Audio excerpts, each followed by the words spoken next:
Hello everyone, how are you today? I hope you're having a really good day so far. If you're new here, my name's Taylor. I live in Baltimore City, Maryland, and on my YouTube channel, I feature content generally focused on knitting and spinning. It has been a minute since I've sat down to share with you guys. I was on vacation last week. I hadn't had the time or attention to film, edit, upload, all of that. I took real time off, which was really good for me because I never really get out of the house that much these days. And Brian and I spent a good amount of time hiking the woods of Maine. We stay in a cabin off-grid every summer, and it was really nice to just get out of the house, get away from the responsibility of pet ownership, and, you know, just cook our meals and hang out by the fire and relax. We hiked a lot of mountains. We always hike Bald Mountain, but we hiked Ragged Mountain and another couple, Spruce Mountain, and I can't think of, we drove all the way to the furthest eastern point of the United States, and we did a hike that day in that area, but I can't recall what it was. Before we get too deep into this week's video, I did want to share a couple of my new favorite things, and I'm not exaggerating. I am super excited to have tried Kayali's new Burning Cherry perfume. I talked about fragrances in a couple videos back, and one thing I love about sweater weather is my fragrance, when I spray it, it kind of sticks to it and it stretches the length that I can wear my sweaters. And this is new, and I bought it the minute it dropped, and I'm really glad that I bought this travel spray because I took it with me on vacation. I wore it a lot. I've used half of it already, and I kind of wished I had just bought the fuller bottle, the bigger bottle. But Dossier did send me 2 more fragrances to try and share with you, and I picked out a couple that I knew I was gonna like.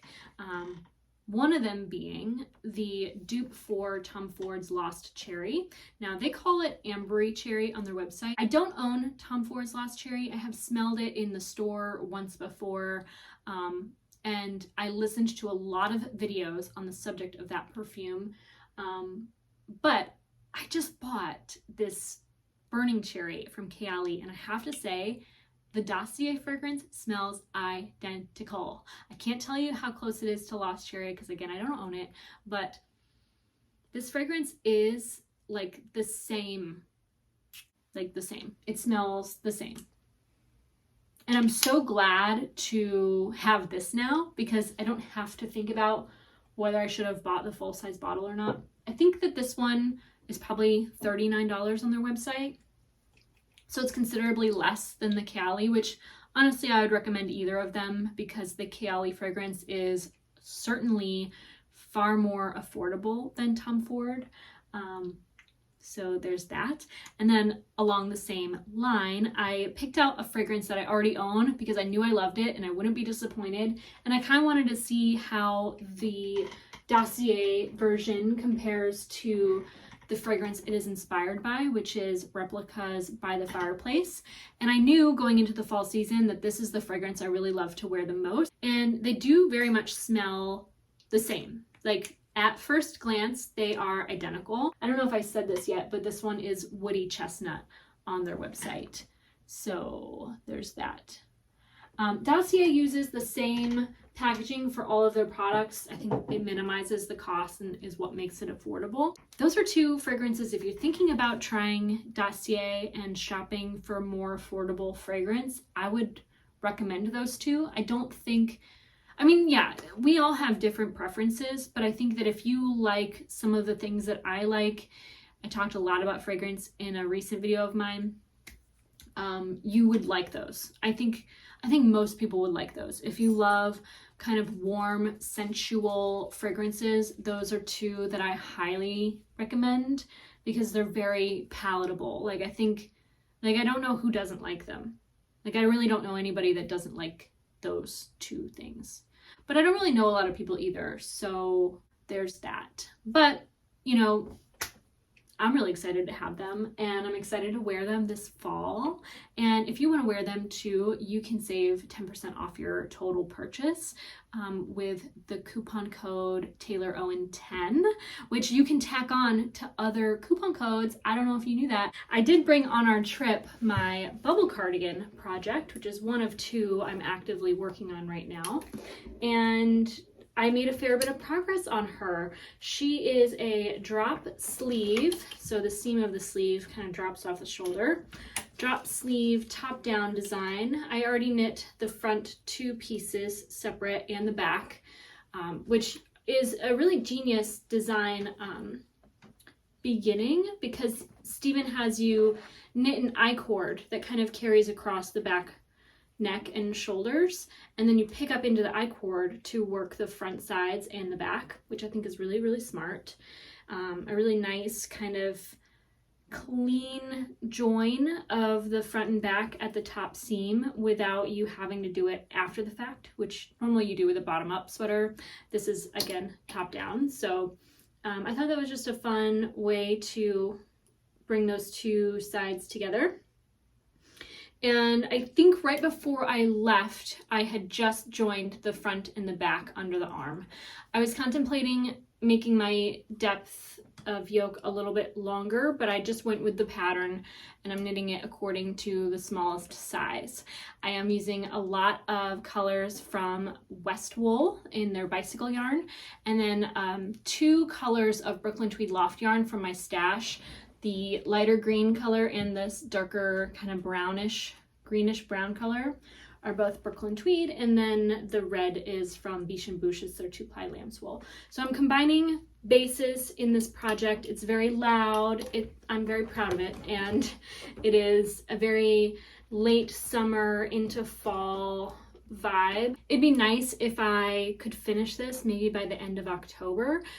We are traveling to the New York State Sheep and Wool Festival in Rhinebeck, so I will have more car time during the day after the festival on our way back to work on this. I feel like I really haven't made a whole lot of time to knit in the last several weeks outside of my bookkeeper cardigan, because there's just so much happening in the summertime, and I'm really ready for things to kind of slow down in the fall.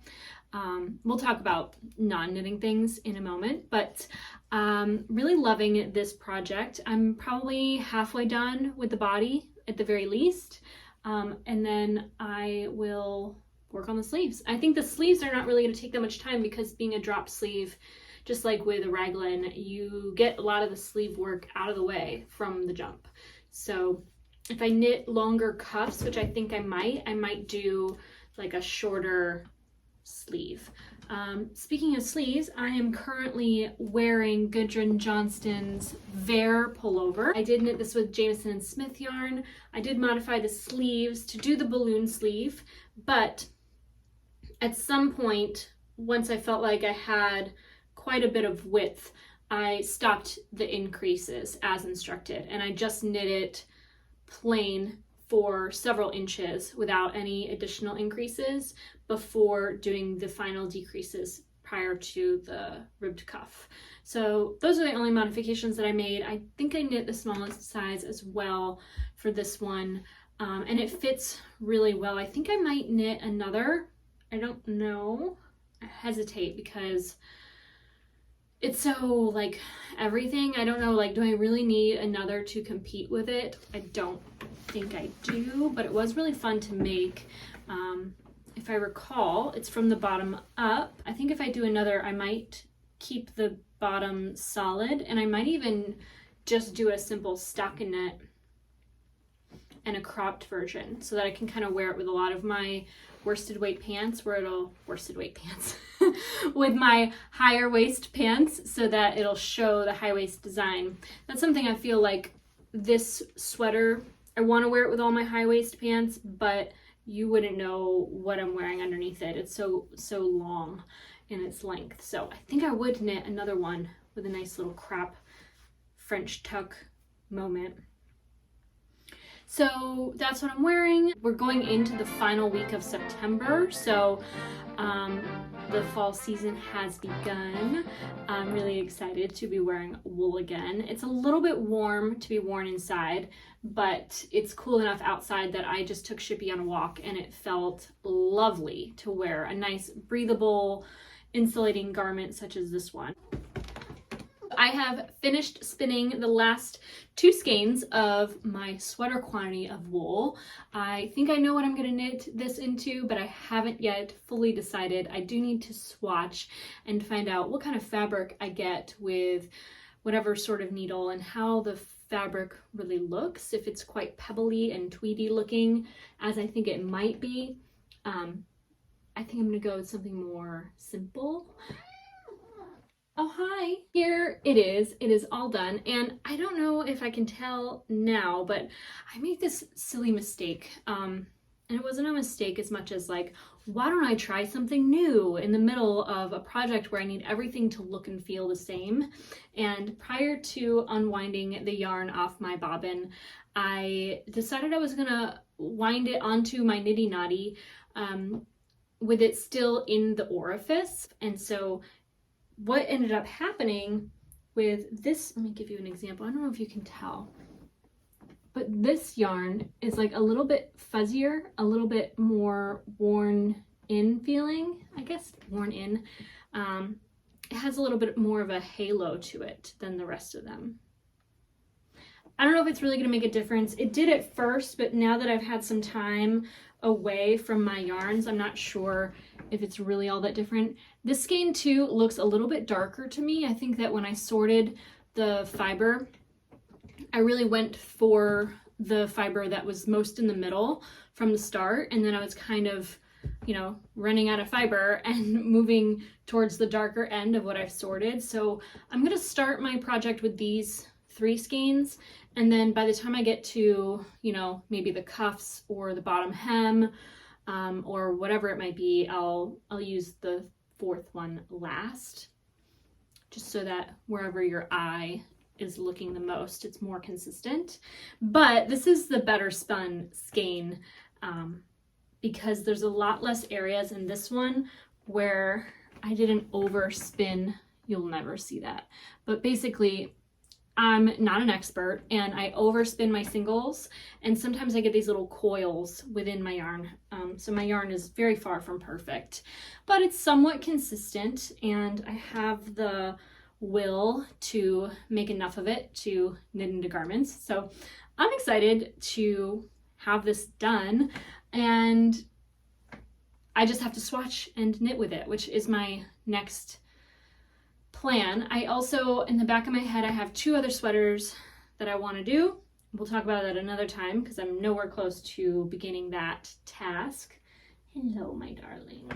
I know. So I think I might knit the Isabel Kramer pattern I recently purchased with this yarn. I forget the name of it now, but like I said, I'm going to swatch first and then go from there. And then while we were on vacation, we did stay in a town called Derry in New Hampshire, and it was very affordable. It was the best Airbnb I'd ever found. I loved it so much.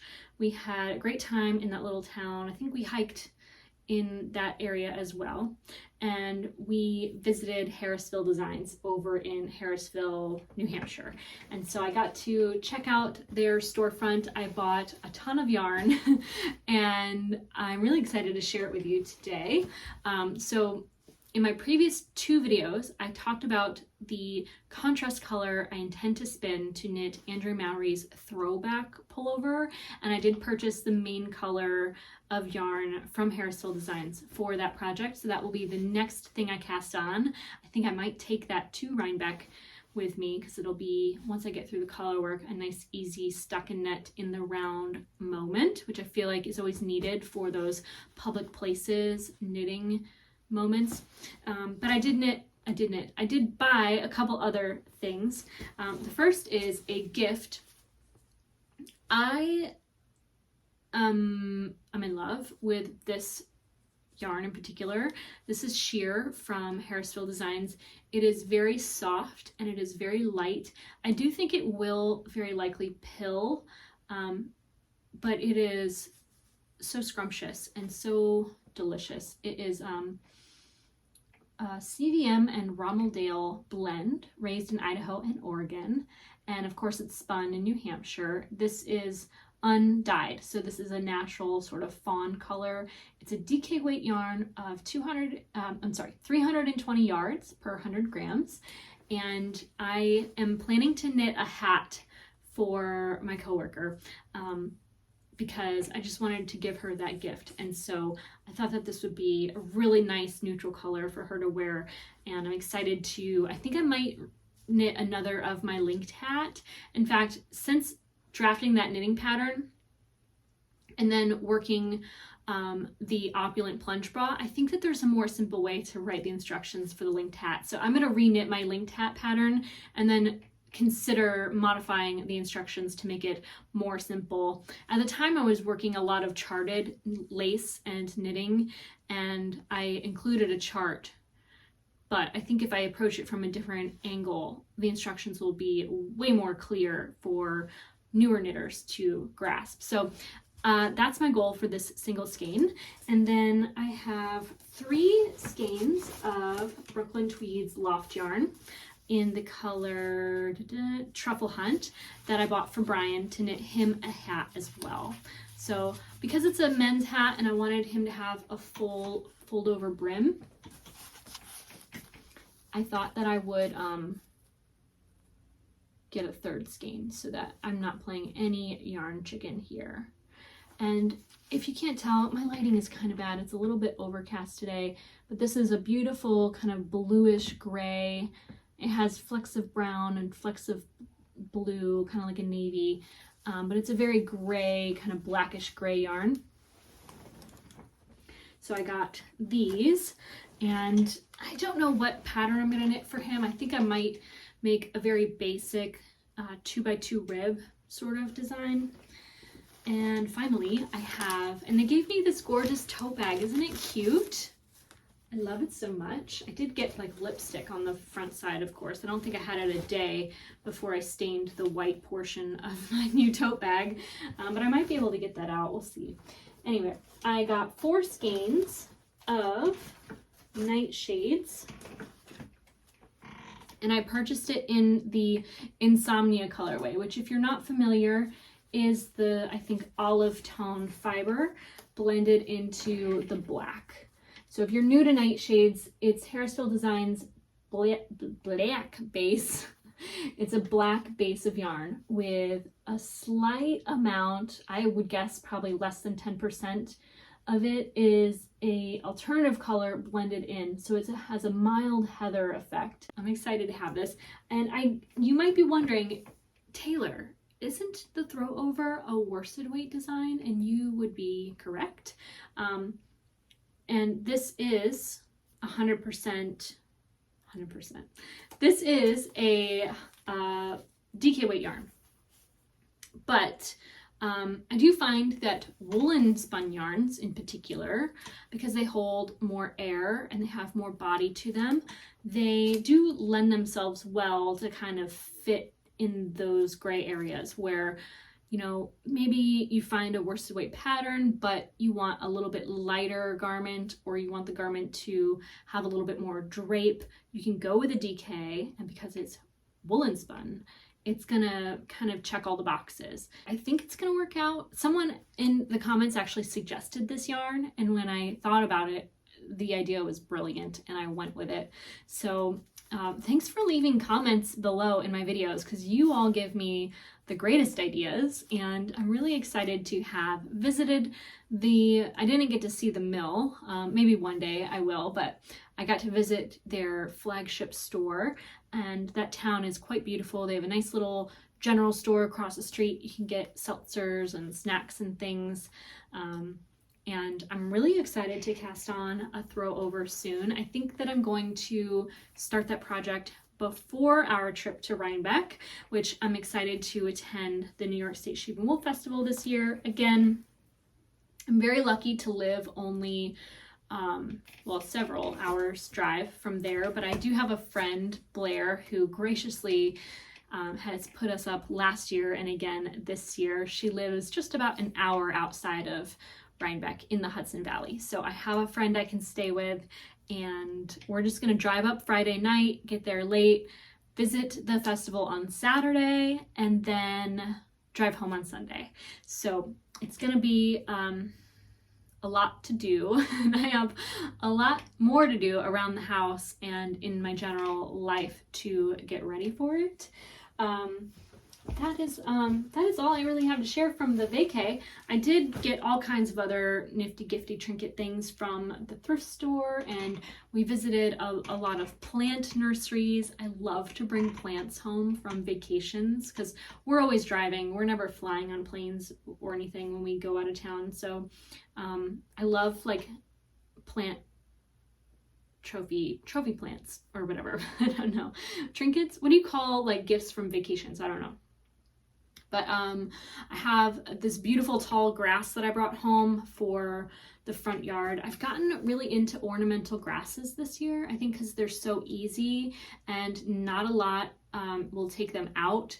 It's extremely hot here on occasion, and so a few things have died in the front yard.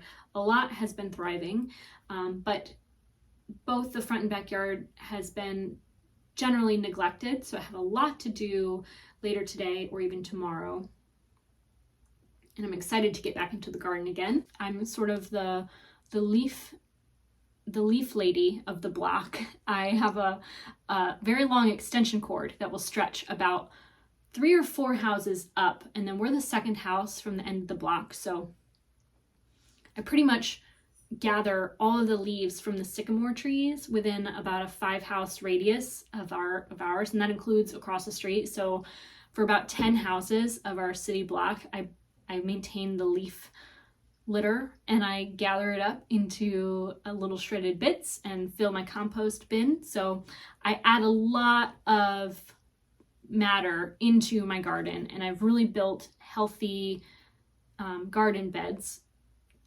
doing that, which has been a lot of fun the last several years. It's a lot of hard work, but I feel like it really does pay off, and it does provide a sound method to getting rid of all our food scraps in a way that serves us well. So we haven't had any vermin issues. In fact, the only time we ever have were when our neighbors were not properly disposing of their trash. So I have a lot of faith that this process is working for me. But I have neglected it in recent weeks in preparation for vacation and the summer just being so hot, and then having been away for a week. The compost bin has shrunk to such a degree that I think I could probably turn out the bottom half again, which is what I do 3 or 4 times a year. I take out a tarp and I open up the compost bin and I scoop out the top half, put it onto the tarp for refilling back into the compost bin later. And then the bottom half of the compost I spread out into various beds of my garden, or I'll top off all my containers outside with compost. And that's how I do that. And this is the time of year to do it once more. Get my compost bin emptied from the bottom and filled back up with garden waste. Get the beds all nice and clear, and then they're kind of ready to sleep over winter. So fall gardening is one of my favorite times of year because you're really just destroying it. You're tearing it down back to the root. I also have it's like $100 on Amazon or something, like a stick shredder. And once or twice a year, I pull out my stick shredder and I will shred all of the raspberry canes that I cut out of my raspberry bed that had died back. My sunflower stalks, I will shred those down to nothing. Any kind of like little sticks that I've gathered and collected in the back of the yard, I will shred those as well. And then I put those into my brown bin for layering into my compost later. So there's so much to clean up in the garden. I'm excited to do that. I think tomorrow is the day. And then there's a lot I want to do around the house still. I've been investing in a little bit of new fall decor. I went crazy with the fall leaves this year. I'll insert some footage either at the beginning or the end of this video of my fall decor in the house. I don't know why I've been spending so much time shopping lately, but I've spent a lot of time shopping. And I've been finding a lot of things that I really, really love. And I think about wanting to tell you all about them, but then I consider like why people tune in and what they're here for, what they're not here for. So I really don't know if you want to hear about makeup or not, but I'm like finding my holy grail products, like the things that I am not only glad that I bought, but I intend to buy again without even trying other new things. Like I just know that this is what works for me, and I'm just so excited about it. Like I think about wanting to tell you, but some people don't even like makeup, and I don't know. That's not why you're here, right? But anyway, that is it for this week's episode of the Thread to Mend podcast. If you have not yet already, do please subscribe to the channel. You can just hit that little bell for notifications to know when I have new content uploaded. And if you enjoy this video, give it a like. It helps so much in growing my channel here on YouTube. And if you want to find me on social media, my name is Taylor E. Owen on Ravelry, Instagram, and Twitter. I want to thank you so much for being here. I hope you have a wonderful day, a wonderful week, and that you take care.